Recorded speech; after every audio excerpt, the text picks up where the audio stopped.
ஞான தவ முனிவர் வாகீசர் வாய்மைகள் பெருநாமச்சீர் பரவருகின்றேன் பேருலகில் ஒரு நாளுக்கு உரை செய்ய ஒண்ணாமை உணராதே. அவர் புகழ பேசுறதுக்கு ஒரு நாள் காணாதுன்னு சீக்கிரம் செய்ய உரையில ஒரு நாளுக்கும் முடியாது, யாராலும் முடியாது. அதுதான் பின்னாடி தொட்டனார், அழுதார், தொழுதார், ஆடினார், பாடினார், அழுதார், தொழுதார், தொண்டனார் அந்த நிகழ்ந்தன ஆர் சொல்ல வல்லார். அப்பேற்பட்டது திருவடி.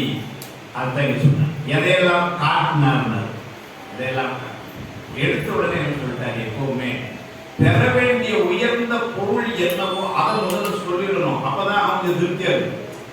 நீங்க பரிச்ச ரிசல்ட் வருதுன்னு வச்சுக்கோங்க, பையன் நான் தமிழ்ல 65 இங்கிலீஷ்ல ஆரம்பிச்சு நமக்கு பதம் பார்த்துக்கீங்க பாஸ்ன்னு சொல்ல போறோம்னா ஃபெயில்னு சொல்ல போறோம். நம்மளை பார்த்தா நம்ம பிள்ளைய படிப்பான். முதல்ல என்ன செய்தி சொல்லலாம், அம்மா நான் பாஸ் ஆயிட்டேன், அதுக்கப்புறம் ஒன்று எவ்வளவு மார்க்குன்னு சொல்லலாம். எனக்கு கடைசியில அறிக்கையில 22 புரிஞ்சுது. அது மாதிரி இவர் என்ன பண்ணார், எதை காட்டினார், முதல்ல என்ன சொன்னார் பாருங்க, சிவம் காட்டி ஆக்க வேண்டிய பொருள் எது அதை சொல்லி எடுத்தவன் காட்டாதனை எல்லாம் காட்டி சிவம் காட்டி. அந்த சிவம் என்கின்ற பொருள் நாம் அடைய வேண்டிய பொருள் என்று சொன்னால் அடைவதற்கு துணையாய் நிற்கின்ற பொருள் அவருடைய திருவருள், அதுதான் திருவடி. அடுத்த வார்த்தை போட்ட தாழ் தாமரை காட்டி, தாமரை போன்ற திருவடி. திருவடி என்பதும் அருள் என்பது அவனுடைய சக்தி. அடைய வேண்டிய பொருள் எல்லாம் சேர்ந்து படித்தவங்க, அடைய வேண்டிய பொருள் சிவம் என்று சொன்னால் அடைவதற்கு துணையாய் நிற்கின்ற பொருள் சக்தி. அதனால என்ன பண்ணார், முதல்ல அடைய வேண்டிய பொருளை சிவம் காட்டின்னு சொல்லிட்டு அடுத்த வார்த்தை என்ன போட்டார்னா தாழ் தாமரை காட்டி. மூணாவது சொன்னாரு, இதெல்லாம் எப்படி சார் செஞ்சார், இதெல்லாம் அவர் செய்யறதுக்கு என்ன காரணம், அவருக்கு இதுல ஏதாவது லாபம், எனக்கு காட்டினதுக்காக ஒரு 1000 ரூபீஸ் வாங்கிட்டாரு கையில, அப்படி ஏதாவது லாபம் காரியம் செஞ்சு அதுக்கு லாபம் இருக்கணுமே. என்னன்னா ஒரே ஒண்ணுதான், அவருக்கு இந்த உயிர்கள் மேல உள்ள கருணை, தன் கருணை தேன் காட்டி. இதெல்லாம் சுவாமி செய்யறான் அப்படின்னா ஒன்னே ஒண்ணுதான், என்னென்ன நம்ம மேல உள்ள கருணை. அவன் நம்மளுடைய எதையும் எதிர்பார்க்கல, அந்த கருணை. அதை சொன்ன சிவம் காட்டி, தாழ் தாமரை காட்டி, தன் கருணை தேன் காட்டி. அப்போ ஊர்ல இருக்கவங்க எப்படி இருந்தாங்க, ஏன்னா இப்படி ஒரு நிகழ்வு நடந்ததுன்னு சொன்னா பெருமான் வரும்பொழுது எப்படி வருவானா எல்லாருக்கும் தெரிஞ்ச மாதிரி நான் வர்றது. தகுதியுடைய ஆன்மாக்களுக்கு நேர வாரா வேறுள்ள யாருக்கு ஆட்கொள்ளணுமோ ஆட்கொள்ளும் போயிடும். ஈரில்லாத நீ எளியாகி ஒளிசை மாணவமாக நோக்கியும் ஈரில்லாத நெஞ்சு உடையனாயினேன் கலையனாயினேன் பட்ட வேண்மை. ஈரில்லாத நீ முடிவே இல்லாத பெருமான், ஆனா வரும்பொழுது எப்படி வருவான். 5 வருஷம் ஆட்சியில இருக்கிற ஒருத்தரே வந்தாலும் வச்சுக்கோங்க, திறமை வந்ததுன்னா வேறுரை கலந்து வந்துட்டு போய் 15 நாள் கழிச்சும் தெரியும். நான் அவ்வளவு போட்டு கரெக்டாக என்ன கட்சி எந்த கட்சி அந்த அரசியல் நமக்கு என்ன ஏதோ. ஆனா சுவாமி என்றைக்கும் தலைவன் இல்லைங்களா, நிரந்தர முதல்வன் சாமி தானே இல்லைங்களா. அப்படி இருக்கிற பெருமான் வருவது போறது எப்படி இருந்தார் யாருக்கும் தெரியாது. ஈரில்லாத நீ எளியாகி ஒளிசை மானுடமாக நோக்கியும் ஈரில்லாத நெஞ்சு உடையனாயனேன். அப்போ ஆட்கொண்டான் அப்படின்னு சொன்னா ஆட்கொண்ட நிகழ்வு யாரை ஆட்கொண்டான் அவர்களுக்கு தான் தெரியும், ஏழையவருக்கு தெரியாது. ஏன்னா அவர்களுக்கு பக்குவம் இல்லை. அவர்கள் எப்படி இருந்தார்கள் எங்க ஒரு வார்த்தையில சொன்னா பல்லக்கம் சொல்லிருந்தாங்க, நாட்டார் நகைச்சி. அவங்களுக்கு இந்த மேன்மை தெரியல, அதனால அவங்க எப்படி இருந்தாங்க பாருங்க, நல்ல மந்திரி அருமையா இருந்தாரு. இப்ப பாரு 15 பேர் இருக்காங்க வேணுமாங்க இதெல்லாம் அப்படின்னு சிரித்து கொண்டு இருந்தாங்க. நாட்டார் நகை செய்ய. சரி சார் நீங்க எங்க போனீங்க, உடனே நம்மால் டிவிக்கார மைக்க ரூபாயிரம் இருக்கணும். அப்ப நீங்க என்ன பண்ணிருந்தீங்க, ஒரே வார்த்தை கூட நான் மேலே வீடு, நான் வீட்டு வேறு போயிட்டு இருக்கிற படம் எவ்வளவு நாட்டார் நகை செய்ய நாம் மேலே வீடை அடுத்தான் கொண்டு ஆண்டவா பாடுகின்றான். இதுதான் காட்டிய பொழுதெல்லாம் நடந்த ஒரு அமைப்பு. சிவம் காட்டி, தாமரை காட்டி, தன் கருணை தேன் காட்டி இருந்த சூழல் நாட்டார் நகை செய்ய. இவர் நீங்க என்ன பண்ணீங்க, நாம் மேலே வீடு ஆழ்த்தான் கொண்ட ஆண்டவா பாடுவதுதான் அம்மா. அந்த திருவடியை காட்டின இடம். இப்ப இது இதெல்லாம் காட்டினான்னா அடுத்த எங்க நடந்தது அப்படின்னா திருப்பதி வேட்மலையை இதெல்லாம் பாரதோட பாடத்துல பதிவு செய்யும். நீங்க திரு சேக்கரார் சுவாமிகள் வாயினால மூவர் குதிரைகளையும் கேட்ட நாம திருவாரூரை கேட்கிற வாய்ப்பு நமக்கு கிடைக்கிறது நவக்குறை. அதனால அவருடைய வரலாறு இன்னை வரைக்கும் ஒரு காலம் என்னன்னு கூட சொல்ல முடியாம உட்கார்ந்து எதை முதல்ல பாடினார், எதாவது ரெண்டாவது பாடினார் தெரியல, எந்த ஊர்ல எதை பாடினார் தெரியல, இன்னும் எப்ப வந்தினார் காலம் தெரியல. அந்த செய்திகள் எல்லாம் நமக்கு ஒரு 2-3 நூல்கள் கொஞ்சம் கொஞ்சம் தெரியும். பழைய திருப்பெருந்துறை புராணம் கொஞ்சம் தெரியும், உத்தரகோசமங்கை புராணம் கொஞ்சம் தெரியும், திருவிழாவர் புராணம் கொஞ்சம் தெரியும், திருவாரூர் புராணம் அதுவும் கூட முழுமையா கொஞ்சம் தெரியும். இவரெல்லாம் கூட கொஞ்சம் அதிகமா தரும். நீங்க பழைய திருப்பெருந்துறை புராணம் படிச்சீங்கன்னா ஒவ்வொரு திருவாசகத்தில் ஒவ்வொரு தலைப்பும் அது என்ன செய்திகளை சொல்ல வருதுங்கிறத அதுக்குன்னே பழைய திருப்பெருந்துறை புராணத்தில் அவ்வளவு தலைப்புகள் இருக்கு. பாட்டே சொல்ற உதாரணத்துக்கு திருவம்பாவை படிக்கிறோம். நிறைய பேர் நம்ம என்ன நினைச்சிருக்கிறோம், திருவம்பாவை என்பது கன்னிப் பெண்கள் நமக்கு நல்ல கணவனாக வர வேண்டும், அது சிவனடியார் கணவனாக வர வேண்டும் என்று செய்கின்ற வழிபாடு என்று நினைக்கிறோம். அது ஒரு வழிபாடு வரும். அப்ப என்ன வழிபாடு செய்யறோம் அப்படின்னு சொன்னா திருவம்பாவை படிச்சா என்ன கிடைக்கும்? முக்தி இன்பம் கிடைக்கும். மலையிருளில் உற்று உறங்காமல் மண்ணு வரி வாகடருள் செல்வம். மலையிருளில் உற்று உறங்காமல் ஆனமரத்திலேயே கடந்துராமல் மண்ணு வரி வாகர் அருள் சுவாமியினுடைய அருளால செல்வம் முழுக வருகை என செப்பல்னர். செல்வம் முழுக வருகைனா எல்லா விதமான செல்வங்களும், இந்த உலகில் வேண்டிய செல்வங்களும் சரி, பின்னாடி முக்தி செல்வமும் சரி, செல்வம் முழுக வருகை என செப்பல் திருவம்பாவை. இப்படி அங்காங்கு பழைய திருப்பெருந்துறை புராணம், திருவாரூர் புராணத்துலதான் இந்த திருப்பெருந்துறையில ஆட்கொண்ட நிகழ்வு ரொம்ப அருமையா பேசுறாரு. குதிரை வாங்க போறாரு, நமக்கு கதை தெரியும். பண்டைய நாட்டு அவையில அங்க இருந்தவர்கள் ஒற்றர்கள், உண்மையை பார்த்தீங்கன்னா ஒற்றர்கள், அவங்க ஒரு செய்தியை கொண்டு பாண்டிய மன்னன் சொல்றாங்க. இந்த மாதிரி கிழக்கு தேசத்தில இருந்து குதிரைகளை விற்கப்படுகிறார்கள், நம்முடைய நாட்டுக்கு குதிரை வாங்கணும், அதனால இது ஒரு நல்ல வாய்ப்பு வாங்கி கொள்ளலாம். அவர் உடனே என்ன பண்ணாரு, தன்னுடைய முதல் மந்திரி ஆகிய மாணிக்க வாசகத்தை அப்ப அந்த பொறுப்பை கொடுக்கிறார், நீங்க போய் இதை வாங்கிட்டு வந்துருங்க, வேற ஒன்றும் சொல்ல, நீங்க வாங்கிட்டு வந்துருங்க, முடிஞ்சு போச்சு. பொறுப்பை அவருக்கு கொடுத்தாரு. திருவிழாவர் கோணத்துல செய்தி கொஞ்சம் வேற மாதிரி வருது, திருவாரூர் கோணத்துல செய்தி கொஞ்சம் வேற மாதிரி வருது. திருவிழாவர் கோணத்துல என்ன சொல்றார்,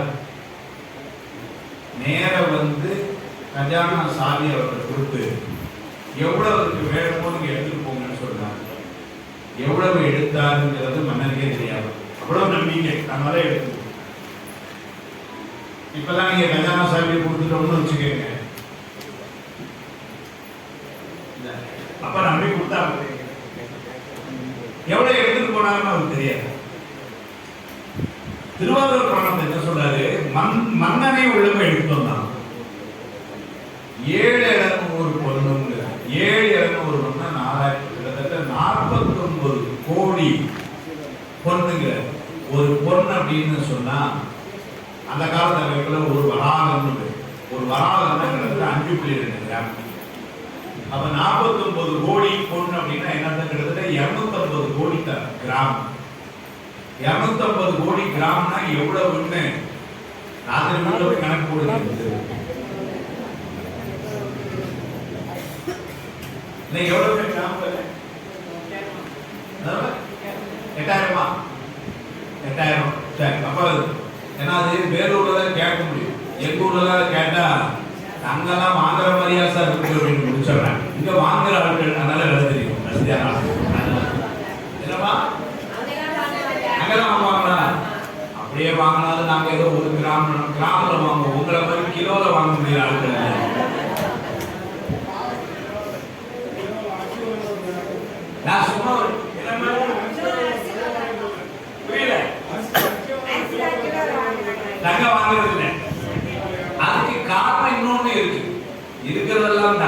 தங்கையா நன்னவாங்க போறீங்க.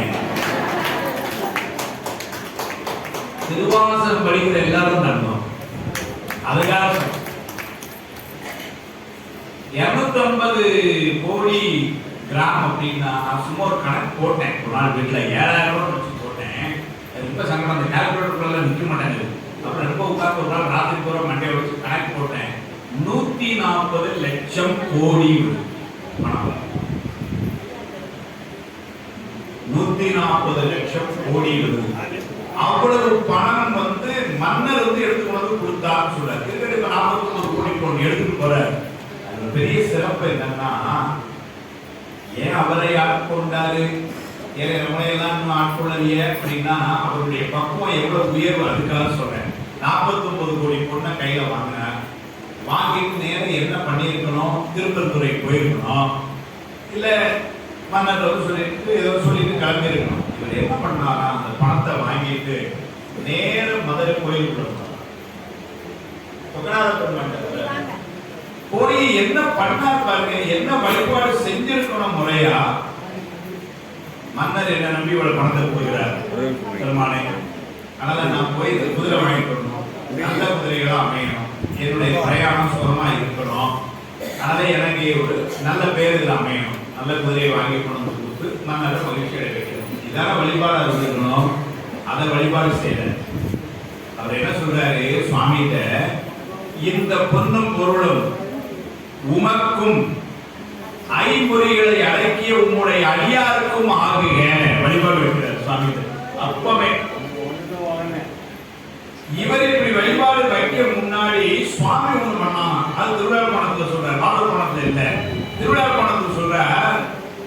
சுவாமி இவரை பார்த்த உடனே அவன் ஏற்கனவே முடிவு பண்ணிட்டான், இவர் தான் இருவினை ஒப்பு பெற்ற ஆன்மா, சரியான ஆன்மா, இவர் வச்சு சில காரியம் பண்ணணும்னு அப்ப முடிவு பண்ணான் சொல்ற.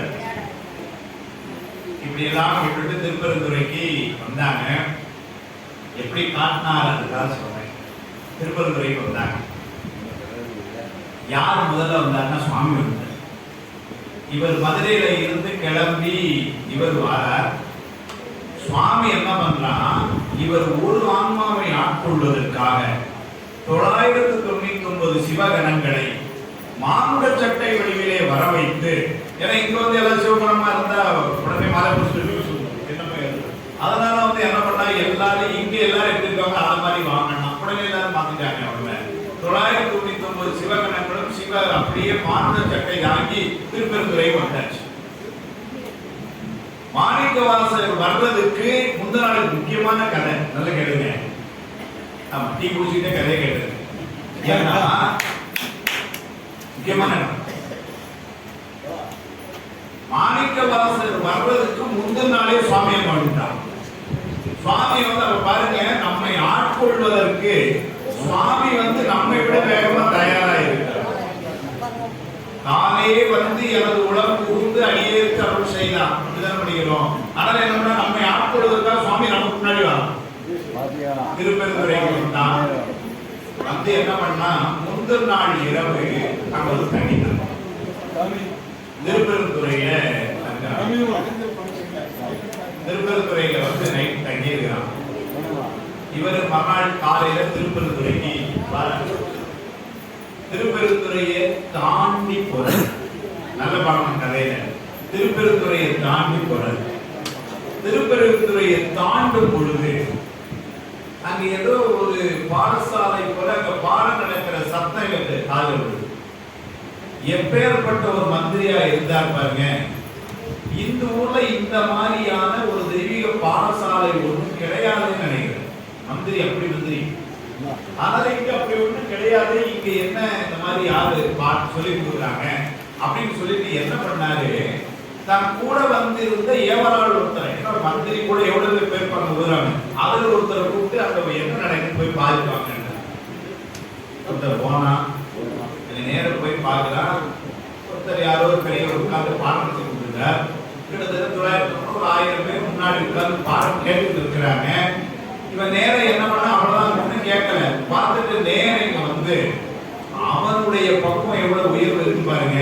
நேர மாணிக்கவாசகர்கிட்ட வந்து அங்க யாரு பாடம் நடத்துறாங்கன்னு சொன்னான்னா சிவபெருமானை ஒத்த உருவிலே ஒருவர் இருந்து பாடம் நடத்தி கொண்டிருக்கிறார்.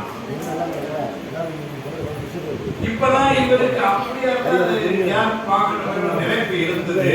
ஆனாலும் முக்கியமான செய்தி என்னன்னா இவர் அங்க போகல. ஏன்னாரு நல்ல பாருங்க, இது அரசு முறை பயணம். குதிரை வாங்குறதுக்காக மன்னர் கொடுத்த பொருளை கொண்டு போயிட்டு இருக்காரு. இப்ப நம்முடைய விருப்பங்களுக்கு அங்க போகக்கூடாது.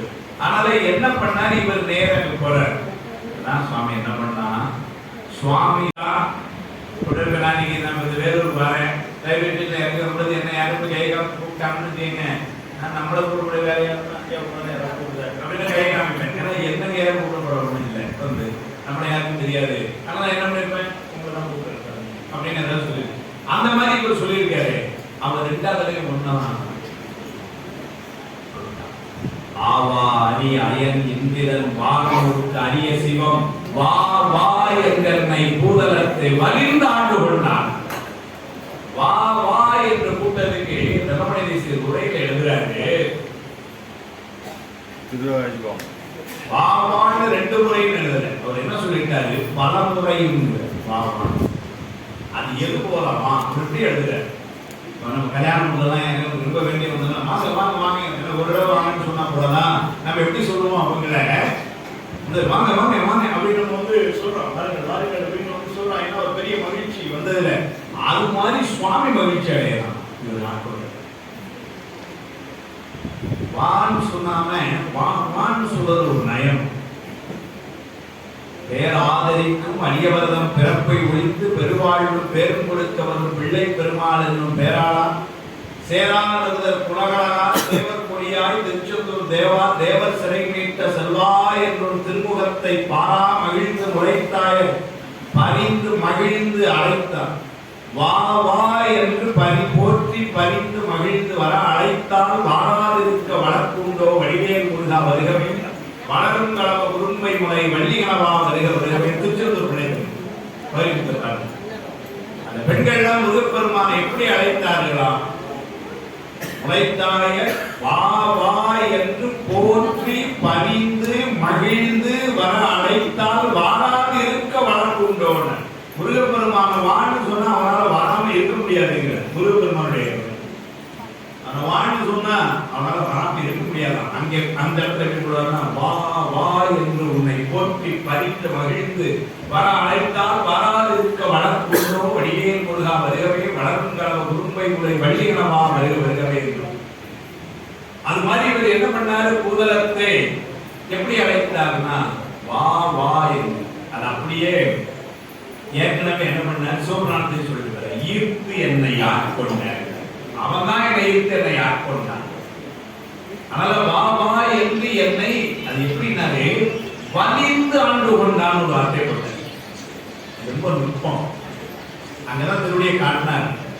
வலிந்து ஆட்கொண்டான் வரலாம் விட்டுருக்கணும். ஏன் திரும்பவும் கட்டாயப்படுத்தி ஆட்கொண்டான்னா உழைத்த பத்தி சொல்றார்.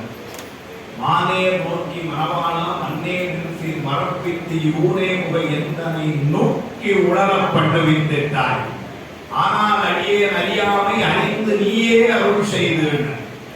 அந்த நோக்கி உணர, நோக்கினா வலுக்கட்டாயமான அர்த்தம். முன்னொரு காலத்துல கைலாயத்துல சிவகணங்கள்ல ஒருத்தராக இருந்தவர் மாணிக்கவாசகர். ஒரு நாள் மத்தியான வேளை நம்ம எல்லாம் எப்படி போனா சாப்பிட்டு அதோட நிறுத்திக்கலாம். எப்படி இருக்கும்,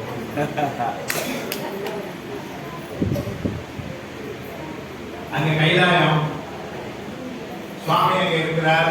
சிவகணங்கள்லாம் கூட இருக்கிறார். சுவாமி என்ன பண்ணாரா, ஒரு சிரிப்பு சிரிச்சார். நம்ம விக்லேஸ்வரன் அப்ப சிரிக்கிற மாதிரி திடீர்னு சுவாமி சிரிச்சிருக்கார். சிரிச்ச உடனே என்னன்னு யாருக்கும் புரியல. ஒரே ஒரு சிவகணம் மட்டும் சுவாமி இப்பொழுது புன்னகை கொடுத்ததற்கு காரணம் யாரும், நீ பூர்வத்திற்கு ஜலம் கடவா என்று தலைமை எடுத்து பேசணும். இதுதான் இப்போ நேர என்ன பண்ணிட்டார், நீ பொருவத்துக்கு செல்ல கடை வாங்கிட்ட. அவரு ரொம்ப மற்ற சிவகணம் நினைச்சிருக்கோம், நாங்கெல்லாம் தெரியாமலாம் கம்முன்னு இருக்கோம் அப்படின்னு நினைச்சிருக்கோம் நினைக்கிறேன். உடனே இவர் ரொம்ப வேண்டாம் இந்த சிவகணம் சொன்னாராம், நானே வந்து உன்னை ஆட்கொள்வேன், அதனால நீ இப்ப உன்னை வச்சு சில வேலை இருக்குன்னு சொல்லி கட்டாயப்படுத்தி அங்கே நினைச்சார். அதான் இந்த பாட்டில் சொன்னார், மானேர் நோக்கி மணவாளா மண்ணே நின் சீர் மரப்பித்தி ஊரே புகை என்பனை நோக்கி உணரப்பட்டிருக்க. கட்டாயப்படுத்தி கல்லீரோடு என்னை கூட்டி அமர்ந்தைய கொல்லை நீர்புக நூக்கையல் வாக்கினால் எல்லு நேழ் நீரக்கூடிய நல்லநாமம் நவிட்டு வைத்தேன் என்றே அப்ப அந்த இடத்துல நூக்கி அப்படின்னு என்ன சொன்னா, என்னை கடல்ல கட்டாயப்படுத்தி சமணர்கள் போட்டார்கள். இல்லைன்னா சில பேர் என்ன கேட்கிறாங்கன்னா, கல்துணை பூட்டியோர் கடலில் பாய்ச்சலும் நற்றுணையாவது நமச்சிவாய வேணா சார். கல்துணை பூட்டியோர் கடலில் பாய்ச்சலும்னு தானே சொன்னார் சார். உடனே நீங்க கல்ல கட்டினாங்க போட்டாங்க, நீங்க சார் கதை விடுறீங்க அப்படிங்கிறாங்க. படிக்காதவங்க அதான் அந்த இதை படிக்காதவங்க. அப்போ சாமி அகச்சாங்க சொல்லுவீங்க நீலக்குடியில வர்ற கல்லினோடு என்னை பூட்டி அவன் கையர் ஒல்லை நீர் புக நூக்கேன கட்டாயப்படுத்தி உள்ள போட்டாங்க. நூக்கேன கட்டாயம் அவன் வலிந்து கட்டாயப்படுத்தி கீழே அனுப்பிச்சதுனால அவன் இதை பொறுப்பெடுத்து இப்ப கட்டாயப்படுத்தி திரும்ப ஆட்கொள்றான். எவ்வளவு கருணை! அதனால அங்கிருந்து கட்டாயப்படுத்தி அனுப்பிச்சாங்கிறதை இங்க சொல்லி அதனால கட்டாயப்படுத்தி இப்ப என்ன பண்றான், ஆமா அடி அயன் இந்திரன் வானோர் கரிய சிவம் வா வா என்று என்னை புகழத்து வலிந்து ஆண்டு கொண்டான். இப்ப வந்து என்ன பண்ணார், இவர் நேரம் போனார். ஆனோ சுவாமி முன்னாடி போய் நிற்கிறார். சுவாமியும் போல தெரியாது, தெரியாம இவர் மந்திரி. அதனால என்ன பண்ணார், நேரம் அவர் முன்னாடி போய் அது கூட சொல்றாங்க, நீ அலைய போறதுக்கு என்ன மனத்தால் வணங்கி காயத்தால் வணங்கான் என்றார்கள். ஏன்னா மந்திரி உடனே நேரம் போய் பண்ண முடியாது. அதனால என்ன பண்ணாரா, மனத்தால் வணங்கிங்கிற உள்ள வணங்கி, ஆனா வெளியே வணங்காம நேரம் அப்படி போய் முன்னாடி நின்னாராம் சுவாமி முன்னாடி. அவ்வளவுதான். இப்போ அவர் குருநாதர், அவர் முன்னாடி போய் நின்னாச்சு. என்ன பண்ணணும், மரபு நமக்கு தெரியும். குருநாதர் ஏதாவது சொல்லணும், நம்ம கேட்கணும். நம்ம போய் குருநாதர் நல்லா இருக்கிறான்னு பேசுறது இல்லைங்களா?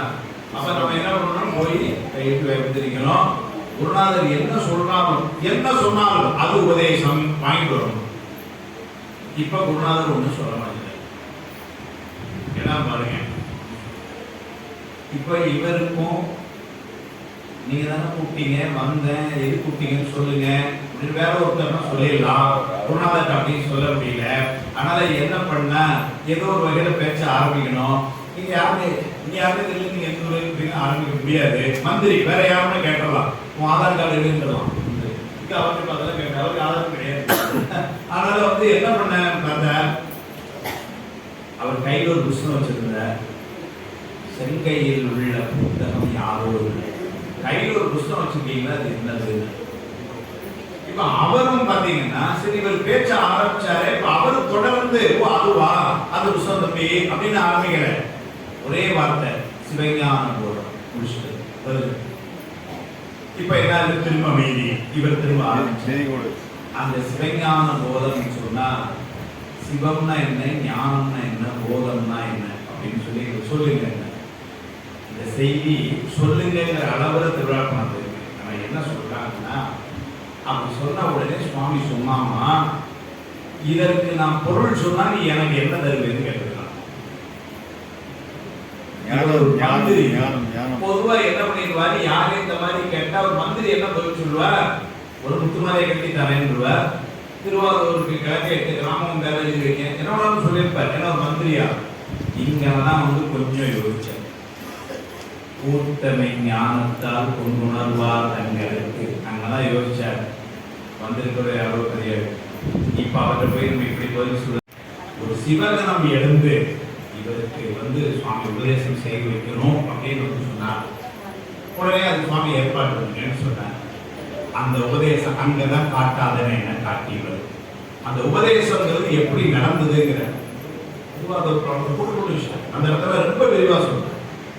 எல்லாரும் என்ன சொல்லுவாங்கன்னா வழக்கமா தீட்சை செய்து வைத்தார் அப்படின்னு மட்டும் சொல்லிட்டு போயிட்டாங்க. தெளிவா சொல்றாரு தீட்சை எப்படி நடந்ததுன்னு. இவருக்கு தீட்சை செய்து வைக்கிறதுக்காக அந்த சிவகணம் ஒருத்தர் சொல்லி அதுக்கு ஏற்பாடு செய்ய சொன்னாங்க. அது ஒரு சோலைக்குள்ள குருந்த மரத்தடியில அவர் ஒரு கோயிலை இருக்கிறார். அது கோயில்னா சுவாமி உட்கார்ந்து செய்யறதுக்கு, அதனால சுவாமி இருக்கிற இடம் கோயில். சுவாமிக்கு தக்க ஒரு ஆசனத்தை அவங்க வந்து ரெடி பண்ண. இதெல்லாம் அந்த சிவகணம் பண்ற சுவாமிங்க. சுவாமி என்ன பண்ணாங்கன்னா இதெல்லாம் முந்தின நாளே நடக்கு. மறுநாள் காலையில தீட்சை.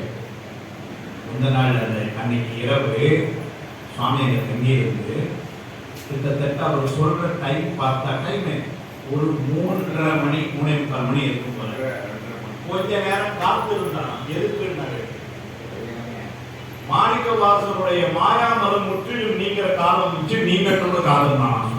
எவ்வளவு கவனிக்க காத்திருந்தான். காத்திருந்து என்ன பண்ணான்னா நம்ம பொதுவா அப்படின்னு பாத்தீங்கன்னா எல்லாரும் பலவே தீட்சை வாங்கினவங்க தீட்சை வாங்குற நம்முடைய இலக்கணம் என்னன்னு நமக்கு தெரியும். எப்படி இருக்கணும், அன்னைக்கு புத்தாடை இருந்திருக்க வேண்டும், காலையில் ஆண்களா இருந்தா இந்த மாதிரி இப்படி இருக்கணும், பெண்களா அப்படி இருக்கணும், நமக்கு தெரியும். நமக்கு தெரியும். தீட்சை கொடுப்பவருக்கு இலக்கணம் இருக்கான். அவர் எப்படி இருக்கணும் அது சொல்ற. அவரும் வந்து புத்தாடை அடைந்திருப்பார். புத்தாடை அடைந்து அது எப்படின்னாரு வாங்குற நாம ஆண்கள் வெள்ளை நிறத்துல வேட்டியும் துண்டுமா 2 ஆடை இருதூகில் வெள்ளாடைன்னு எழுதுறாரு. அப்படி இருக்கணுமா? அவர் கொடுக்கிறவர் எப்படி இருப்பாராம்? சிவப்பு நிறத்துல ஆடை கட்டிருப்பார். இது அப்படியே செய்தி சொல்றாரு. சுவாமி என்ன பண்ணாரா காலையில எழுந்திருச்சு இங்க இருக்கிறதுனால யாருக்கும் சமையல் தெரியக்கூடாது. எல்லாரும் மறையும் அங்க இருக்கிற வஞ்சன சுவாலையில போய் நீராடணும். சுவாமி திருப்பெருந்துறையில சுவாமி குளிச்சிருக்கிறாங்க. குளிச்சுட்டு சிவந்த பட்டாடை ஒண்ணு புதுசா உடுத்திட்டு செங்கல் நீர் மாலை அணிந்து இது தீட்சை கொடுக்குற ஒரு விதி. அதை அணிந்து கொண்டு வந்து இது வந்து கொடுத்தாங்க. எப்படி என்னதான் தீட்சை கொடுத்தாங்க? நம்ம சித்தாந்த என்னதான் சொல்ல மாணிக்கவாசர் வந்து உட்கார்ந்த உடனே மாணிக்கவாசர்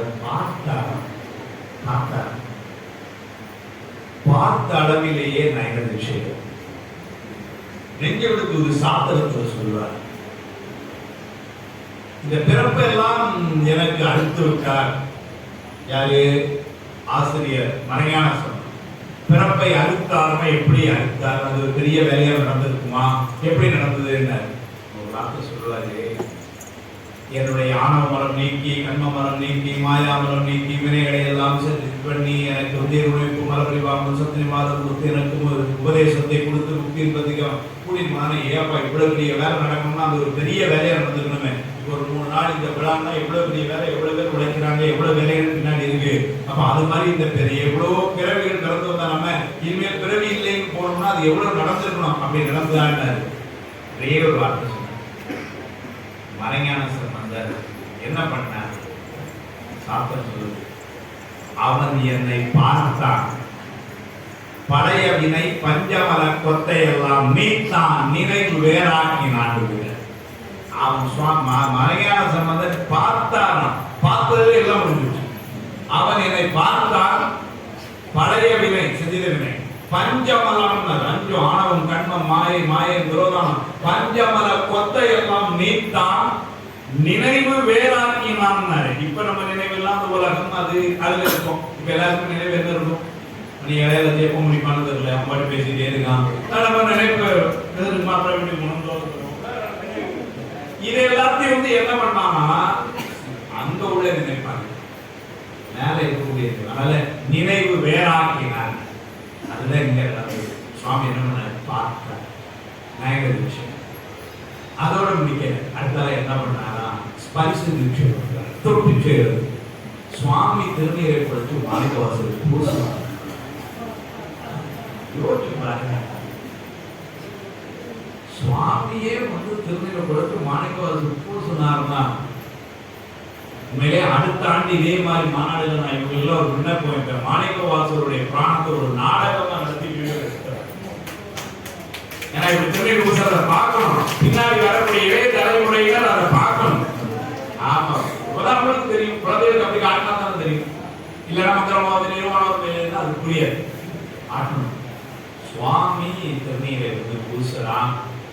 பின்னாடி பதிவு பண்ற மன்னதனை பிறந்தைத்து மாற்றுவிட கடவேறு என்னவிலா அன்பருடி என்னை ஆண்டிட்டு என்னை உங்கள் சுண்ணவெந்நீர் அணிவித்து தூணறியே சேர் உன்னீர் ஆதியமிலாம் முனிவர்களாம் 100 கோடி இமையோர் தாம் நிற்ப தண்ணீர் எனக்கருணை திருக்குறள் இல்லைங்களா கொடுத்தா. இது பரிசு தீட்சையா. சரி, இதோட முடிச்சான இல்லைன்னு அவருடைய வலது செவியில பஞ்சாட்சரத்தை ஓதி இருக்கிறான். மந்திர ஜபம் கொடுத்தான் சுவாமி. நானே யோதவும் செய்தேன் சிவாய நம ஒன்னனை பதிவுபட்டார். பின்னாடி திருவாரூர் புராணாசிரியர் இப்படிலாம் நடந்ததுங்கிறாரு. மாணிக்கவாசகர் பின்னாடி அதை பதிவு செய்ய என்ன பண்ணார்? மந்திர தீட்சை கொடுத்தார். இந்த மந்திர தீட்சையை கொடுத்த உடனே அவர் என்ன பண்ணார்? காலில் விழுந்து வணங்குறார். சுவாமி காலில் அவர் காலில் விழுந்து வணங்க அவருடைய தலைமையில தன்னுடைய 2 திருவடியையும் வச்சாங்க. இவர் எனக்கு திருவடி தீட்சை கொடுன்னு கேட்கல. அவன் அவனுக்கு திருவடி தீட்சை கொடுக்க போறேன்னு ரெடியா இருக்கு சொல்லல. இந்த 3 தீட்சையும் நயனத்தில் தானா நடந்தது. பார்த்த பார்வையில ஸ்பரிசம் செஞ்சான். வலது செவியிலே உபதேசம் கொடுத்தான். முடிஞ்ச உடனே என்ன பண்ணார்? பொதுவா தீட்சை வாங்கின உடனே குருநாதர் நமஸ்காரம் பண்ணணும். அதனால அவருடைய திருவடியில விழுந்து வணங்கினாரு. விழுந்து வணங்கினோடனே 2 திருவடி தலைமையில வச்சான். இணையா திருவடி என் தலைமையில் வைத்தலுமே சரிங்களா செஞ்சான். இதுக்கப்புறம் தான் திருவாரூர் புராணத்துடைய கிளைமேக்ஸ். சரி, இப்ப இதெல்லாம் கொடுத்து முடிஞ்சது. அப்புறம் அந்த 900 அப்புறம் அந்த ஊர்ல உள்ள பெரிய உங்க கோயில உள்ளவங்க அவங்கள இருந்து மாணிக்கவாசகர் தனியா கூட்டுவான். எங்குமே தனியா கூட்டிட்டு போய் சாத்திர உபதேசம் பண்ணான். சாத்திர அப்படியே சொல்லு. அறிதற்கரிய ஆகமங்கள் உரைக்க நினைந்தார் அறமுறைத்தார். ஆகமங்களை இவருக்கு சொல்லணும் நினைச்சாராம் சொல்லிட்டார். அது என்ன சொல்றாரு? சகல வர்க்கத்து ஆன்மாக்களால் அறிய முடியாத ஆகமத்து உட்பொருளை சுவாமி அவருக்கு உணர்த்தினார். தனியா கூட்டு போய் உபதேசம். அந்த உபதேசத்தை தான் திருவாரூர் புராணத்துல நிறைய பாட்டு சொல்றார். என்னெல்லாம் சொன்னார்னா சரியை சொல்றார், கிரியை சொல்றார், யோகம் சொல்றார், ஞானம் சொல்றார். சரியை சொல்றாரு அது ஒண்ணு மட்டும் சொல்லிடுறேன். அதுக்கு என்ன நிறைய இருக்கு. ஒரு இலக்கணம் சரியை சொல்றாரு. சரி, நமக்கு எல்லாருக்கும் தெரியும். இல்லைங்களா? நமக்கு எல்லாரும் தெரிஞ்சிடலாம். பூமாலை மைந்தேற்று கொண்டு வடிகளை கொண்டு கூட்டு வடி சங்கராஜை கொண்டு மலை சஞ்சலை மாதிரி இல்லைங்களா? பூமாலை புனைந்து ஏற்றி இது நமக்கு தெரியும். அப்படின்னா என்ன அர்த்தம் அப்படின்னா, இந்த கடையில தான் பூ வாங்கி இல்லை, வீட்டில் நந்தவனம் அதுல இருந்து பூ பறிச்சுட்டு வந்து பூவை கட்டி சுவாமிக்கு போட்டு சாமி. இது வரைக்கும் நமக்கு தெளிவா புரியுது. அப்புறம் சொல்லி தேவை. சுவாமி உபதேசம் பண்ணா முதல்ல என்ன உபதேசம் பண்ணா? எமக்காவலாம் மரங்கள் அவை ஆக்கினான். அப்படின்னா தமக்கு என்ன பூச்செடிகள் உண்டோ அதை நந்தவனத்துல வச்சு முதல்ல ஆரம்பிச்சார். என்ன வேண்டியது? அது ஒரே ஆசிரியர் இது. வில்வம், கோங்கு, பாதிரி, மகிழ், செண்பகம், செருந்தி முதலாயின அப்படின்னு. அப்ப இது எமக்கு ஆவல் இது அப்படின்னு சொன்னா அப்ப எமக்கு ஆகாதது உண்டுன்னு ஆயிரும் இல்லையா? இப்ப இவர் நல்லா படிப்பார் அப்படின்னு சொன்னா என்ன வந்தா அவரு விஜயன் சொல்ல அதுதான் முறைகிறாரு. அவர் ரொம்ப நல்லா படிப்பார் தம்பி. அப்போ என்ன ஆகும்னா, நம்ம எல்லாம் நல்லா படிச்சவங்க, பரிசு எல்லாம் படிச்சவங்க. ஆனாலும் என்ன ஆகும்னா, இது ஒண்ணு சொன்னா அடுத்த ஒரு கேள்வி வந்துடும். அதனால உரையாசிரியர் எழுதுறாரு, எமக்கு ஆவலாம் எனவே ஆகாத மலர் உண்டாம் சொல்லி வெண்டாளை கருந்துளசி முதலாயின. அது சுவாமிக்கு ஆகாத மலர். சரி, அதுக்கப்புறம் சொல்றாரு, இந்த மலர் செடிகளை மரங்களை முதல்ல வீட்டுல நந்தவனத்துல நடணும். நாங்க அப்பார்ட்மெண்ட்ல இருக்கோம் சார், இங்க நந்தவனம் இல்லைங்களா? நந்தவனத்துல வைக்கணுமா? நந்தவனம் எப்படி வைக்கணும்னு அதுக்கு இடம் எப்படி இருக்கணுமா? நந்தவனம்னா உடனே பின்னாடி கொஞ்சம் இடத்துல கொண்டு செடியை வச்சு அப்படி கிடையாதா? சண்டாள பூமி, சுடுகாடு, மலசரம் இல்லாத பகுதிகளாய் அதற்கு அணிவைக்க இல்லாததாய் ஆராய்ந்தெடுத்து இது எடுத்து 4 பக்கமும் சுவரினாலோ வேலியினாலோ தடுப்பு செய்துனார். சரி சரி சரி இப்பமா செடியை வைக்கலாமா? இல்ல கொஞ்சம் வெயிட் என்ன சரி. அங்க உள்ள கொஞ்ச காலங்கள் பசுவை கொண்டு நிறுத்தி கோசலம் கோமியத்தால் புண்ணியப்படுத்தணுமா அந்த இடத்தை. சரி அதையும் பண்ணி 6 மாசம் பசுமான எல்லாம் பண்ணி இப்போ கொஞ்சம் பொருள் என்ன சார் செய்யுது. சில அடி கீழே தோண்டி எலும்பு முதலாய அசுத்தங்கள் இல்லை என உறுதி செய்து செடி வைக்கிறது. இப்ப செடியை வச்சாச்சு. சரிங்களா? நீங்க பூமாலை புனைந்தேர்த்தின்னு வண்டியை விட்டு போறமே எவ்வளவு இருக்கு பாருங்க. அதுக்காக சொன்னேன் வந்து. அதுக்கப்புறம் வந்து என்ன பண்ணாரு, பூ வந்து பூ பறிக்கணும்ல, அதுக்கு விதி இருக்கான். பூ பறிக்கிறதுக்கு விதி இருக்கு. 4 வகை வர்ணத்தாராயும் யாருனாலும் படிக்கலாம். ஆனா எப்படி இருக்கணுமாங்க, காலை சூரிய உதயத்திற்கு முன் எழுந்து, அதுவே பாதியம், சூரிய உதயத்திற்கு முன் எழுந்து சிவதீட்சை பெற்றவராய் அன்றாட சத்தியாவந்தனங்களை நிறைவு செய்து அப்படின்னு அனுஷ்டானம் பண்ணிட்டு அங்க பூ பறிக்க போகணுமா. பூ பறிக்க போகும்போது நம்ம எடுத்துட்டு போய் என்ன எடுத்துட்டு போவோம், பறிக்கிறதுக்கு கூட அப்படி சொல்லப்படாதான், பூ கூட அப்படி சொல்லப்படாதான், திருப்பூங்கூடையை எடுத்துக்கொண்டு, ஏன்னா சுவாமி கூட பூ பறிக்கணும். திருப்பூங்கூடை அதோட அந்த திருப்பூங்கூடைய தலைக்கு மேல வச்சு சொல்லணும். முடியாதவர்கள் அறைக்கு மேலேங்கிற அறைக்கு மேல வைக்கணும். அதை இந்த ரேஷன் வச்சுங்க மாதிரி இப்படி தூக்கிட்டு போடாமா, அறைக்கு மேலே வைத்துக் கொண்டு புதான ஒரு பொருள் அவன் இப்படிதானே வாங்கிட்டு போவான், அப்படி இல்லையா. அங்க போய் அங்க போறப்ப ஒரு விதி இருக்குன்னு என்னன்னாரு, பேசக்கூடாதான். சரி பேசல பேசல பரவாயில்ல, ஏன்னா காலையில யாரும் போய் பேச போறோம், ஒன்றும் பேசல. அடுத்த சொன்னாரு, சிவபெருமானை அன்றி வேறு சிந்தனை இல்லாமல் நம்ம அங்க படிக்க போகும்போதுதான் குக்கர்ல வச்சுட்டு அங்க அதை சொல்லிட்டு ஒரு நுனிஷன் சேர்ந்தாரு, அவரை எழுப்பி விட்டு ஹீட்டர் போடு, எவ்வளவு விஷயங்கள் அதுக்குள்ள 7 மீட்டர் ஒன்னா பண்ணிடுவோமே பூப்பறிக்கிறதுக்குள்ள, அது அவளுக்கு தீக்கோடு போடு. சிவபெருமானை அன்றி வேறு சிந்தனை இல்லாய் அப்படின்னாரு. இப்ப போய் பூ பறிக்கணும்னு சரி பறிச்சாச்சு. பறிச்சு வீட்டுக்கு வரும்போது காலெல்லாம் சுத்தம் பண்ணிட்டு வந்து திருப்பூங்குடைய அதுக்குரிய இடத்துல வைக்கணுமா. வச்சு இப்ப பூ கட்டிடலாமான்னு வெயிட், பூ கட்டுறதுக்கு விதி இருக்கு. பூ கட்டுறதுக்கு என்ன, ஏன்னா தாவில் பல தார் சமைத்து அப்படிங்கிறாரு திருவாரூர் பணத்துல.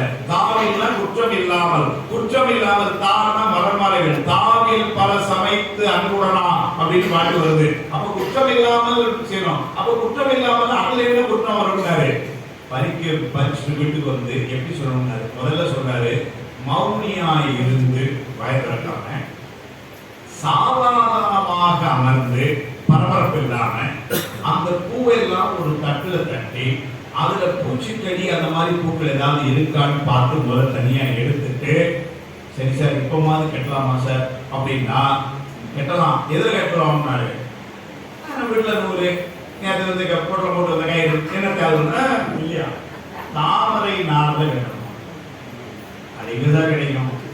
சரி பருத்தி நூல் கட்டலாம் எப்படின்னாரு, 21 இலைகளால் ஆன பருத்தி நூல் உத்தமம் என்பதும் 12 இலைகளால் ஆன பருத்தி நூல் மத்தியமம் என்பதும் அறிகிறார். இப்படியான நூல் வாங்கி கட்டணும். பூசியே வேணாம் சரி 6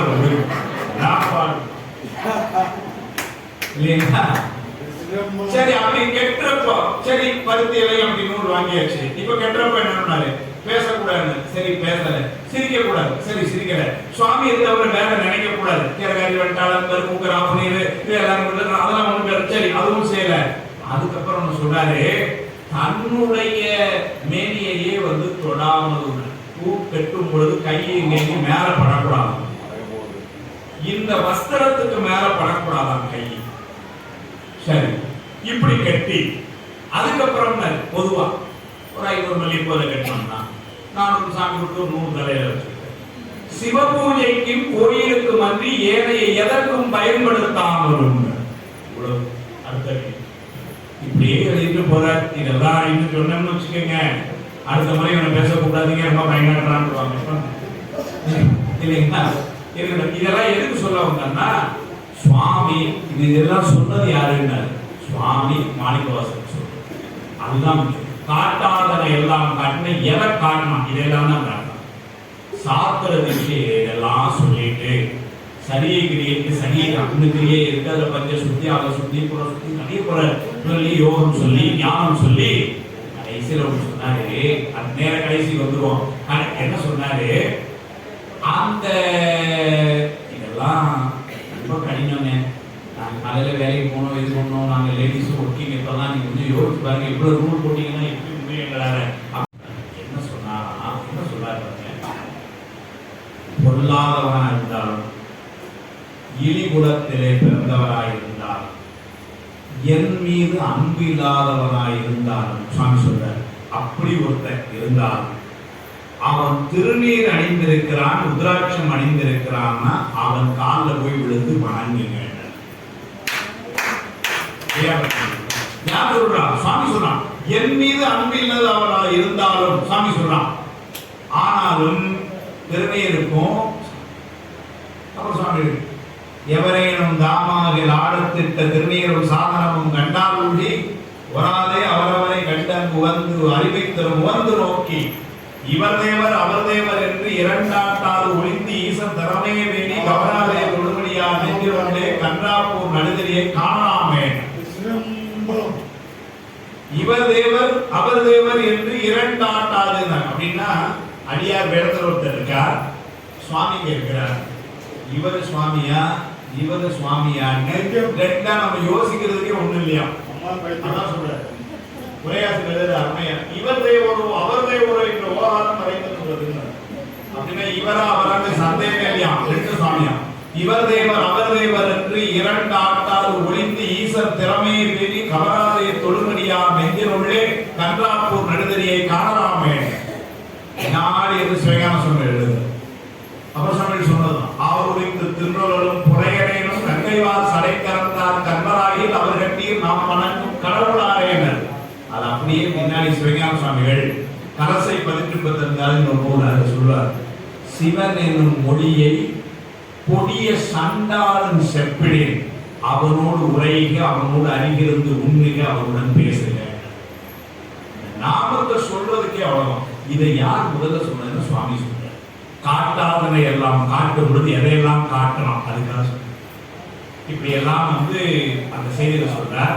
அப்ப இதையெல்லாம் இந்த இவ்வாறெல்லாம் அவன் உபதேசம் செய்து காட்டாதனெல்லாம் காட்டி அப்படின்னா ஒரு கேள்வி வந்து அடுத்த இதனால கிடைக்கக்கூடிய பலன் என்ன? இது வந்து காட்டினால் இந்த காட்டினால கிடைக்கக்கூடிய பலன் என்னன்னு அவ்வாறு பெருமான் காட்ட, அவ்வாறு அவன் செய்கின்ற உபதேசத்தினாலே இதுகாரும் நம்மை கட்டி இருந்த மலங்கள் நீங்கி பாசமா பற்று அறுத்து ஆனால் அவர் என்ன பண்ணாரு, புத்தி செல்வம் கிட்டும். இதுதான் பலன். அந்த பலன் வந்து எங்க சொன்னார் பாருங்க, மாய பிறப்பு அறுக்கும் மன்னன் அடிபோடு அவர் சொன்னார். மாய பிறப்பு அறுக்கும் மன்னன் உதய எழுதுவார், பிறப்பு மாய அறுக்கும் மன்னன். பிறப்பு மாயன் என்னது, இனிமேல் எல்லாம் அது ஒரு மாயம் நடந்து ஒரு நாள் போய் இருப்பாங்க இல்லை அப்படிங்கிற மாதிரி பிறப்பு நம்ம விட்டு நீங்கிருமா. பிறப்பு மாய அறுக்கும் மன்னன். அப்புறம் சொன்ன தீரா நோய் தீர்த்து அருளவல்லான் நன்மை. அது தீரா நோய் என்பது பிறகு மருந்தவை மந்திரம் மறுமை நன்னெறியவை மற்றுமெல்லாம் அருந்துயர் கெடும் அவர் நாமமே சித்தை செய்ய நெறியவை பொருந்துதன் புறவினில் கொன்றை கொள் சொரிதல தின்று வைப்போம் சிறுந்து செவ்வன் மலர் திருநெறியூரை செவ்வராமே அருந்துயர் கெடும் பிறவினோர் என்ன செய்யணும்னாரு, அவர் நாமமே சிந்தை செய்யணும், பெருமாளுடைய நாமத்தை நினைச்சாரு. அதனாலதான் பின்னாடி சொல்லணும் என்ன சொன்னார் பாருங்க, மட்டன் நெஞ்சே அரண்நாமம் கேளாயினார். ஆளாய போகாமை நெஞ்சனின் கண்ணகைக்கு ஆளாய அன்பு செய்வோம், மட்டன் நெஞ்சே அரண்நாமம் கேளாய் நம் கிளை இழைக்கும் கேடுபடாத திருமருளி கோளாய நீக்கும் அவன் கோழிலே பெருமானே. சரி, அந்த பிறவி நீங்கும். இந்த உபதேசம் வாங்கிட்டா சரி சார், அடுத்த ஒரு கேள்வி அதிலேயே வருது, என்னன்னா இந்த வாங்குறதுக்கும் அதுக்கப்புறம் பிறவி நீங்கிறதுக்கும் நடுவுல வேற எவ்வளவு நாள் ஆகும், எவ்வளவு பிறவி அதுக்கு நடுவுல இருக்கும். மாணிக்கவாசகர் சொன்னார் ஒரே வார்த்தை, பிறந்த பிறப்பருக்கும் எங்கள் பெருமான். இதுதான் கடைசி பிறவி நமக்கு. திருவாசகம் படிக்கிற எல்லாத்துக்கும் இதுதான் கடைசி பிறவி. அதனால ஒருவேளை நான் சொல்லல சாஸ்திரம் சொல்லுது. சாஸ்திரம் சொல்லு வாய்வரியோ தத்த பரம ஆனந்த பயனை தூயது வாய் மலரால் சொற்செய்து மாய கருவாத யாம் அறியாதவாறு செய்தான் கண்ணாய் திருவாரூர் ஆளும் வேண்டும். திருக்கழிக்கப்படியார் சாஸ்திரம். வாய்வரியோன் தந்த பரம ஆனந்த பயன் தூய திரு வாய் மலரால் சொற்செய்து திருவாசகர் புஸ்தகம் நமக்கு கொடுத்து என்ன மாய கருவாதை யாம் அறியாதவாறு செய்வான் கண்டாயின் கொள்ள, மாய கருவாதை யாம் அறியாதவாறு செய்தான் கண்டாயின் கொள்ள வலியுறுத்திட்டு போயிட்டார் இறந்த காலம். அதனால பிறவி இனிமேல் இல்ல திருவாசகம் படிக்கிறோம். அதுதான் சொன்னாரு பிறந்த பிறப்பருக்கும் எங்கள் சாத்திரம் சொல்லிட்டு எல்லாம் சாத்திரம் படிக்கிறோம் இல்ல. இன்பினில் இனிதங்கள் என்றுண்டேன் என்றும் நாம் அன்பு நிலையே திருவள்ளுவர். இன்பினில் இனிதென்றல் இன்றுண்டேன் என்றுதான் இந்த பிறவி நடத்தும். இந்த பிறவிலே கிடைக்குமானா இன்று உண்டாம். சில உரையாசிரியர் எழுதுறாங்க இன்று என்பது இன்றைக்கே, இன்னைக்கே கூட கிடைக்கலாம் அப்படின்னு எழுதுறாங்க. சித்தியார் பின்னாடி முன்னாடி காலத்தால திருவாசகத்துக்கு பின்னாடி காலத்தால அருணா சொல்றேன். சித்தாந்தத்தை சிவன் திருக்கடைக்கன் சேர்த்தி சமணம் ஒன்றிலே பல பிறவிலாம் இல்லையா, சனனம் ஒன்றிலே சீவன் முத்தராய் ஆண்டு மலம் கழுவி ஞானவாரி மடுத்து ஆனந்தம் ஒழிந்து முத்தாந்த பாதமலர் கீழ் வைப்பன். பெருமானுடைய திருவடிக்கு கீழே வைப்பார். இதெல்லாம் இதுதான் எதை காட்டாதனை எல்லாம் அவன் காட்டி அதை காட்டுவதனால நமக்கு கிடைக்கிற பலன். ஏன்னா ஒரு செயல் சொல்றோம்னு வச்சுக்கோங்க, பொதுவா என்ன பண்ணா இதெல்லாம் கடைசியில இதனால என்ன நன்மை அதை சொல்லுங்க. இயல்பா காரியம் செஞ்சோம்னா அதனால என்ன கிடைக்கும் சொல்லுங்க. இப்ப குழந்தைகிட்டே நீங்க நல்ல படி அப்படின்னு சொல்லலாம், குழந்தை எதுக்குன்னா புரியுற மாதிரி சொல்ல, நீ படிச்சாதான் நீ பெரிய டாக்டர் ஆகலாம், நீ இன்ஜினியர் ஆகலாம். அவனுக்கு என்ன தொழில் ரொம்ப பிடிக்கிற ஆர்வமா இருக்கோ அதை போல சொல்லணும். அப்பதான் அவனுக்கு மனசுல ஒரு உற்சாகத்தை ஏற்படும். சைவம் அப்படிதான் சொல்லியிருக்கேன். 8ஆம் சூத்திரத்துல ஐம்புல வேடரின் அயர்ந்தனை வளர்ந்தன தம்முதல் உருவமாய் தவத்தினில் உணர்த்த விட்டு அந்நியமின்மையின் அரண்கடல் செலுமைன்னு சூத்திரம். அரண்கடல் செலுதல் என்பது முக்தி இன்பம். அது பொதுவா எங்க சொல்லி இருக்கணும்னா 10, 11, 12 பயனியல்ல சொல்லணும். அதை கொண்டு 8ஆம் சூத்திரத்துல சாதனை எல்லையை ஏன் சொன்னார் அப்படிங்கிறார்னு சிவஞான சம்பந்தர் ஒரு கேள்வி எழுப்புறார். ஏன்னா அரண்கடல் அவனுடைய திருவடியை அடைதல் என்பது அதான் முடிவு. அதை எங்க சொல்லணும்? 10, 11, 12 சூத்திரம் அதுல பேச வேண்டியது. 11ல சொன்னார் காணும் கண்ணுக்கு காட்டும் முடம் போல காணும் உள்ளத்தை கண்டு காட்டலின் அயரா அன்பின் அரண்கடல் செல்வேன் சொல்லிட்டார். ஆனா 8லயும் அந்நியமின்மையின் அரண்கடல் செல்லுமேன்னு அதுக்கு சுவாமி உரை எழுதுறாரு. சாதனத்தில் ஈடுபடும் ஆன்மாக்களுக்கு மன எழுச்சி உண்டாகும் பொருட்டு. ஏன்னா நம்ம இதை செய்தா அதனால கிடைக்கக்கூடிய பலன் இதுங்கிறது தெரிஞ்சதுன்னா அப்ப திருவாசகம் படிக்கக்கூடிய பலன் என்னன்னா முக்தி இன்பம் நிச்சயம். அடுத்த பிறகு அதைத்தான் இங்க சொன்னார். அதுதான் காட்டாதனை எல்லாம் காட்டி சிவம் காட்டி தாழ் தாமரை காட்டி தன்கருணை தேர் காட்டி நாட்டார் நகை செய்ய நாம் மேலே வீடே விடுது. அதுக்கு போறோம் சொல்றேன். ஒரே ஒரு செய்தி அதை சொல்லி ஒரு 5 நிமிஷம் முடிச்சாரு. அந்த ஒரு செய்தி சொல்றார். அதான் சொல்ற இதே காட்டாதனைய காட்டிங்கிற சொற்றொடர இன்னொரு இடத்துல பேச அதே சொல்ல அப்படியே போடுற திருச்சதை கேட்டாரும் அறியாதான் கேளுண்டெல்லாம் இளையான் கேளாதே எல்லாம் கேட்டான் நாட்டார்கள் விழித்திருப்ப நாயனுக்கு தவிசித்து நாயினேக்கே காட்டாதனை எல்லாம் காட்டி பின் கேளாதனை எல்லாம் கேட்பித்து மீட்டேயும் பிரமாமலத்து எம்பெருமான் செய்திட்ட விச்சை தானேனர். அதே காட்டாதனை எல்லாம் காட்டி இவ்வளவு நேரம் நான் சொன்னது திரு அம்மானை, இப்ப சொல்றது என்ன திருச்செல்லம். நீங்க அந்த சொற்றோட அப்படியே பயன்படுத்துற. அங்கு காட்டாதனை எல்லாம் காட்டி சிவம் காட்டி தாமரை காட்டி நாங்க பேசினவரே இங்க பேசுறது எப்படி சொன்னார் பாருங்க. கேட்டு ஆறும் அறியாதான், கேடும் எல்லாம் கிளையலாம், கேளாதே எல்லாம் கேட்டான், நாட்டார்கள் விழித்திருப்ப ஞானத்துள்ளே நாயினுக்கு தவிசிட்டு நாயினேற்கே காட்டாதனை எல்லாம் காட்டி. மீட்டையும் நாயினுக்கு தவிசிட்டு நாயினேற்கே காட்டாதனை எல்லாம் காட்டி பின்னும் கேளாதனை எல்லாம் கேட்பித்து. இதெல்லாம் ஏதாவது சிக்னலா முடிக்கிறது கஷ்டம் இல்லை. நான் சில இடங்கள்ல என் ஊர்ல பண்ணுவாங்க, முதல்ல மைக் ஆஃப் ஆகும், அதுக்கப்புறம் எல்லாரும் கை கட்டுவாங்க, ரைட்டு அந்த மாதிரி உள்ள. சரி, நல்ல வேலை நல்ல வேலை தெரிஞ்சுக்கிறதுக்கு தான். என்ன இப்படி பண்ணியும் புரிஞ்சுக்காம அம்மாட்டு பேசுறாங்க, உங்களுக்கு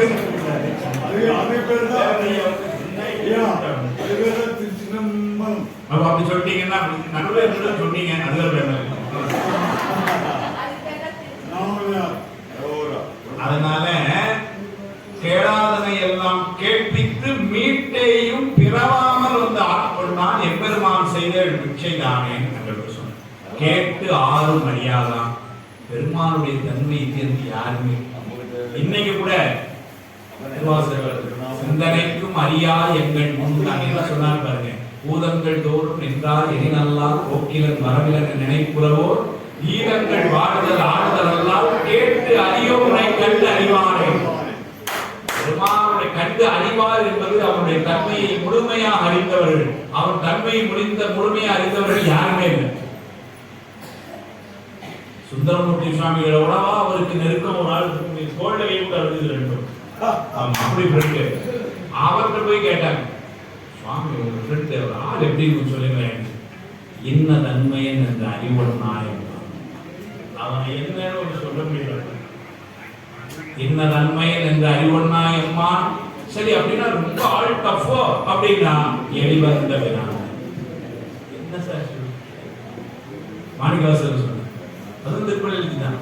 அது பல சுவையன அப்படின்னா பழம்னா நமக்கு தெரியும், பேசிடலாம். அடுத்த வார்த்தை நம்ம அமுதன அறிதற்கு அரிதன. சரி அப்ப நமக்கெல்லாம் இல்ல விட்டுருங்கன்னா எளிதன.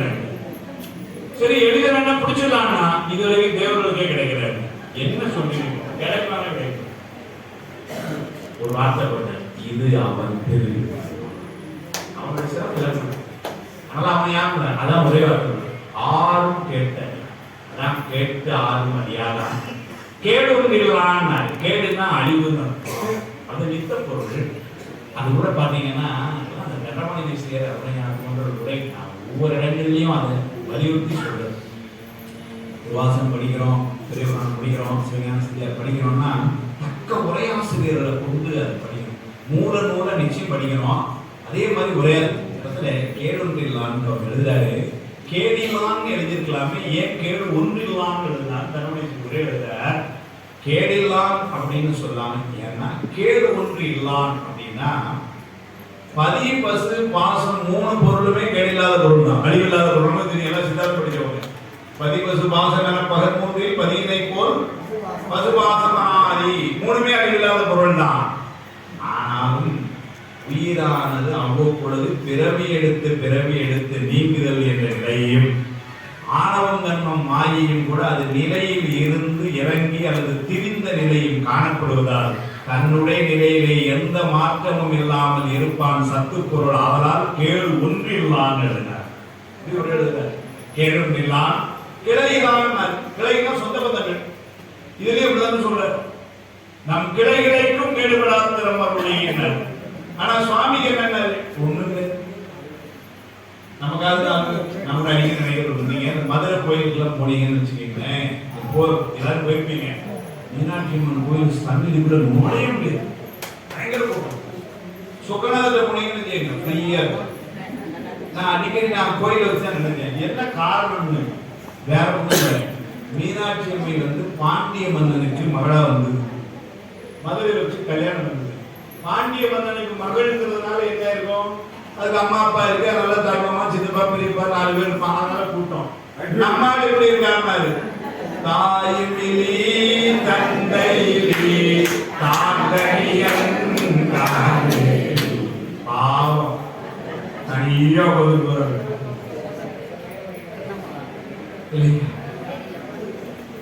மீனாட்சி அம்மன் திருக்கல்யாணத்திலேயே பாத்தீங்கன்னா பெரிய கூட்டமா, அந்த கூட்டம் பூரா பாத்தீங்கன்னா யாருன்னா பொண்ணு. அவ்வளோ ஏன்னா நம்மளால கைலாயத்துல இருந்து வந்திருக்கான். நீங்க வேலூர்ல இருந்து மதுரையில கல்யாணம் பார்த்து போக மாட்டோம். கைலாயத்துல இருந்து மதுரைக்கு யாருக்கு வர முடியும்? முக்கியமான திருமால் வந்தாரு, நந்தி பெருமாள் வந்தாரு, இந்திரன் வந்தாரு. சரிங்களா? முக்கியமான ஆட்கள் மட்டும் வந்தாங்க. எல்லாராலையும் வர முடியாது. வியாக்கிரபாதர் வந்தாரு, பரஞ்சலியர் வந்தாரு. அது எப்படி வந்தாங்கன்னு தெரிஞ்சதுன்னா திருவிழா பணத்துல வரும். வேற ஏதாவது ஒரு பெரிய வாய்ப்பு. சைவ சித்தாந்த பேரவை சார்பா மாசம் ஒரு நாள் வேலூர்ல திருவிழா பண வகுப்பு நடத்திட்டு இருக்கோம். அதெல்லாம் பெரிய வாய்ப்பு. வேலூர் வந்து நிறைய செஞ்சு கொண்டே இருக்கிறாங்க. எல்லாரும் ரொம்ப மகிழ்ச்சியா இருக்கு. அதனால எல்லாரும் திருவிழா பண வகுப்புக்கும் வாங்க. அது சொல்றாரு, பரஞ்சலியர் வியாக்கிரபாதர் வந்து கல்யாணத்துக்கு வந்துட்டாங்க. காலையில கல்யாணம். நம்ம சைவத்துல கல்யாணம் எப்ப நடந்தா காலையில நடக்கும். இப்ப நம்ம நேரத்துக்கு இஷ்டத்துக்கு நடத்துறோம் இல்லைங்களா? சில நேரம் கல்யாணம் ஆனதுக்கு சொல்லவே தெரியும், அதெல்லாம் வேற. ஆனா அப்பெல்லாம் அப்படி கிடையாது. அதனால வந்து என்ன பண்ணா கல்யாணம் காலையில கல்யாணம் முடிஞ்ச உடனே என்ன பண்ணிட்டாங்க, உணவு ரெடி ஆயிடுச்சு. வந்தவங்க எல்லாம் கவரை கொடுக்கணும், ஷாப்புக்கு போனோம். அங்க பந்தியை போட்டாச்சு. மாப்பிள்ளை வீட்டுக்காரங்க எண்ணி எடுக்கிற மாதிரி 10 பேர் தான் இருக்கான்.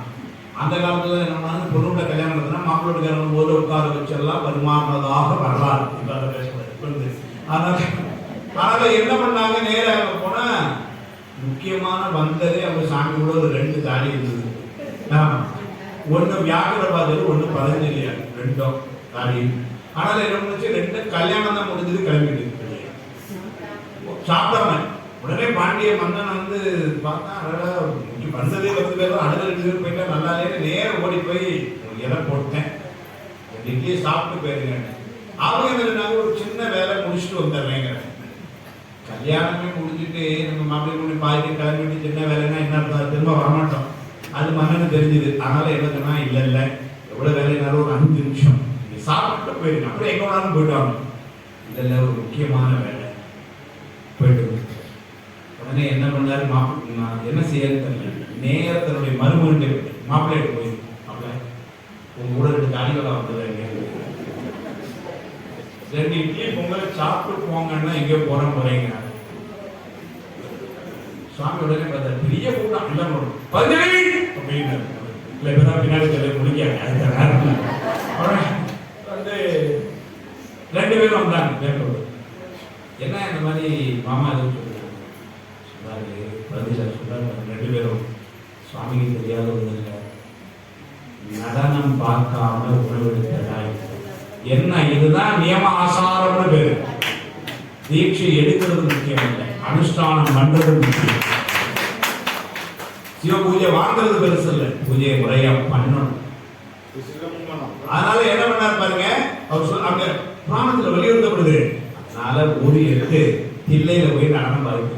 ஏன்னா மதுரை தில்லைங்கிறது அவங்க எல்லாம் வந்து ஆகாய மார்க்கமா போவாங்க, 10 நிமிஷம் போக 10 நிமிஷம் வர இடைநிலாம் பேர் வந்து அதனால என்ன பண்ணாங்க, ஒரு 10 நிமிஷம் போயிட்டாரு. அவங்களுடைய வழிபாடு அப்படி இருக்குன்னா சுவாமியுடைய கருணை எப்படி இருப்பாருங்க. இதுக்காகவா நீங்க அங்க போறீங்கன்னு அங்கேயே நடனம் ஆடணும். நீங்க கல்யாண தன்னைக்கு மாப்பிள்ளை ஆட்டம் போட்டது முதல்ல நம்ம ஆரம்பிச்சு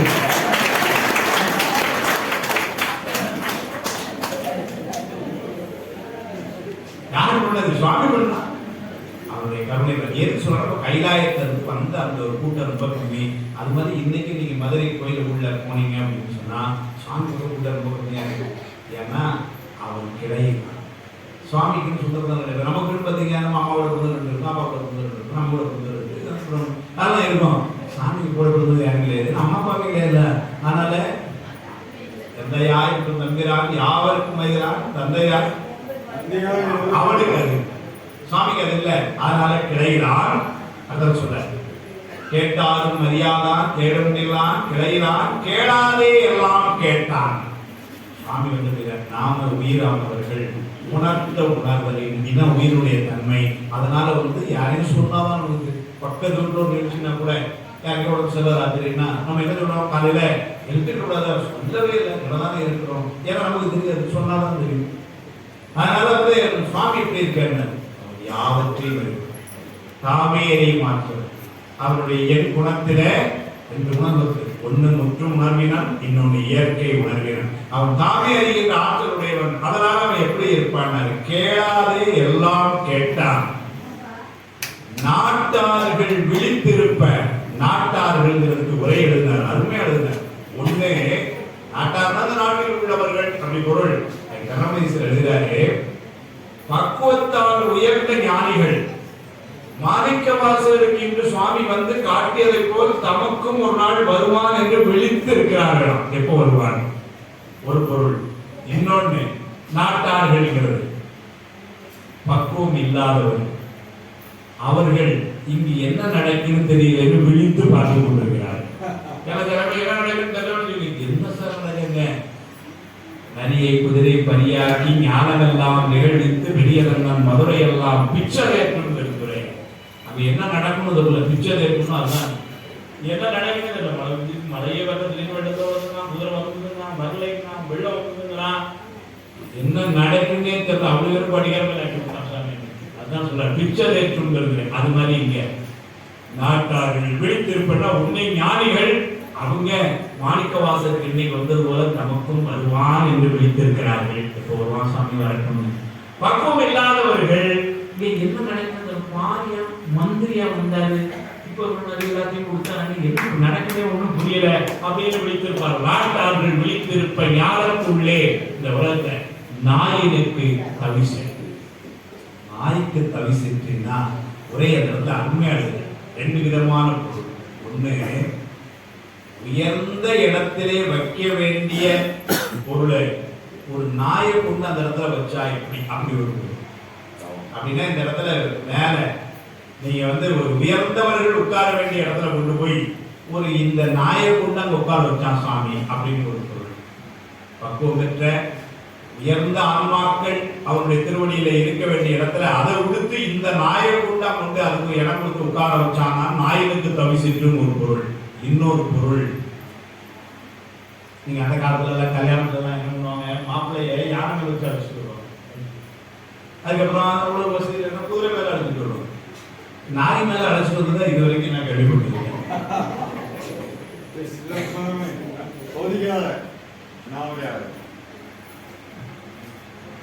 இல்லைங்களா? இல்ல இல்ல இல்ல கேட்டுக்கிறேன். இல்ல அதுக்கப்புறம் நாய் விடாத மாதிரி பண்ணுவான், அது வேற. ஆனாலும் அதுக்காக நாங்க வந்து யாரை வச்சு அதை தான் கொடுத்துருவோம். அப்படின்னா இந்த இடத்துல எப்படி பொருளா, யானை மேல வச்சு வந்து தவிசுனா இருக்கிற இடம் அது சிறப்பு. குதிரைமலை நாய் மேல யாராவது வைப்பாங்களா, நாய்க்கு தவிசுனா அப்படி ஒரு பொருள். ரெண்டு பொருள், தன்னை நாய் என்று சொல்லி ஒரு பொருள், சிறப்பானவர்கள் இருக்க வேண்டிய இடத்தில் இந்த நாயை கொண்டு வைத்தார் என்று ஒரு பொருள். இன்னொரு பொருள் எப்படின்னா, யானை மேல வச்சு வந்தா சிறப்பு, வீரனுடைய கார்ல கூட்டு வந்தா சிறப்பு, நாய் மேல சீட்டு போட்டு பார்த்து கூட்டு வந்தா அது மாதிரி எனக்கு இந்த நாய்க்கு தவிர்த்து நாயினேற்கே காட்டாதனை எல்லாம் காட்டி சொல்றாங்க.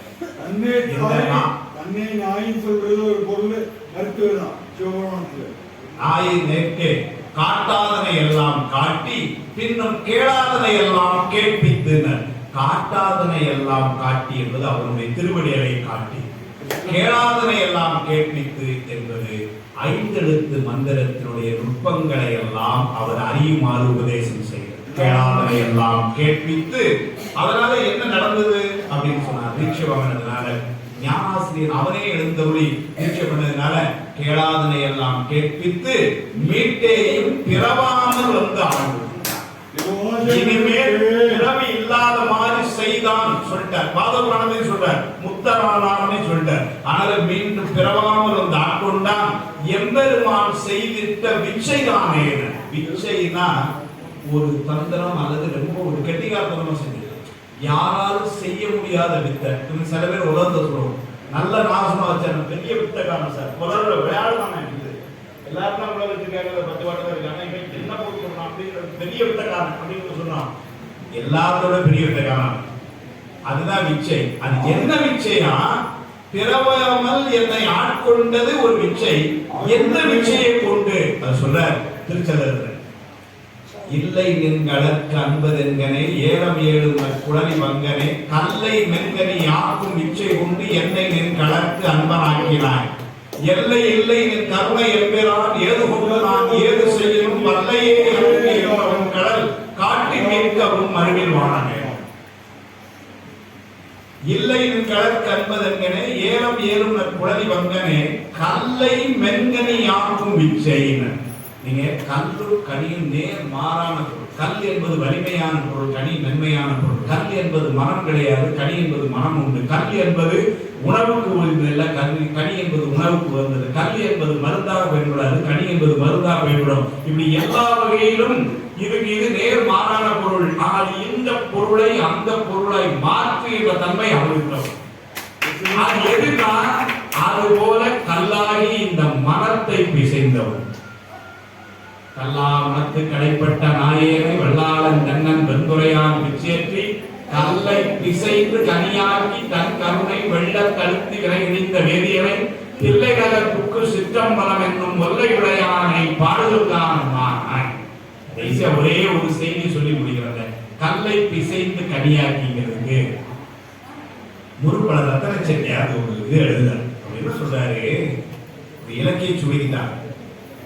சிவபெருமான் முப்புரங்களை எரித்த போது மேருமலையை வெல்லா வளைச்சான். மேருமலையவே வெல்லா வளைச்ச சுவாமி அம்பு ஒண்ணு எரியாது. கொண்டு போனதே ஒரு அம்பு தான். ஈரம்பு கண்டிலம் ஏகம்ப தங்கையில் ஓரம்பை ஒன்றும் பெருமையும் அதுவே அப்படின்ட்டு அதனால வைக்கிறார். அப்போ ஒரு அம்பு கூட எய்யலைங்கிறது எய்ய போறது இல்லைன்னு அவனுக்கு முதல்ல தெரியாதான தெரியும். அவனுக்கு தெரியாம இருக்குமா? அப்ப அம்பே எய்ய போறதுல எதுக்கு மேல்மலையை உள்ள வளர்ச்சான்? காரணம் இல்லாம ஏன் செஞ்சான்? நம்மளே காரணம் இல்லாம ஒரு செயல் செய்ய மாட்டோம்.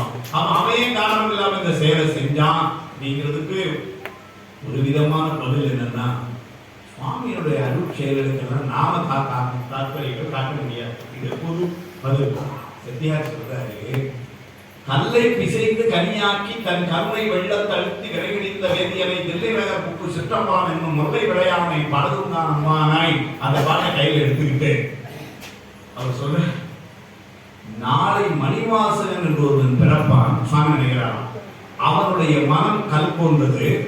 அதையும் பிசைந்து கனியாக்க வேண்டும் என்பதற்காக ஒத்தியை பார்ப்பதற்காக மேல்மலையை வளைத்து பார்த்தான் எழுதுவார். அதனால கல்லை பிசைந்து கனியாக்கி தன் கருணை வெள்ளத்தை அழுந்தி விரைகிழிந்த வேதிகளை தில்லை நகர் புக்கு சிற்றம்பலம் என்னும் ஒல்லை விளையானை, ஒல்லைன்னா விரைவர்கள், ஒல்லை விளையானை பாடுங்கான அம்மானாய் இங்க சொல்றார். அப்படி அதுதான் நிச்சயம். இல்லை நின்கணக்கு அன்பதென்கனே ஏலம் ஏறுன உடலிவங்கனே கல்லை வெண்கனி ஆக்கும் இச்சை கொண்டு என்னை நின்கணக்கு அன்பனாக்கினாய் எல்லை இல்லை நின் கருணையும் வேறான் ஏது கொண்டு நான் ஏது செய்யணும் வல்லையே எனக்கு இன்னும் உன் கடல் காட்டி மீட்கவும் மறுவில்வான்.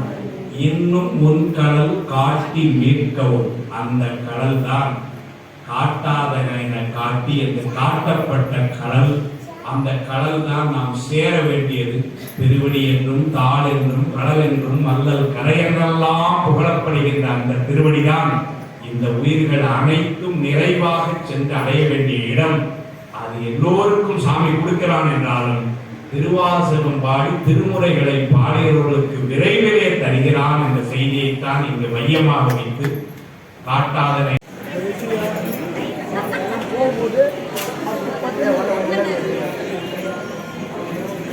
Thank you.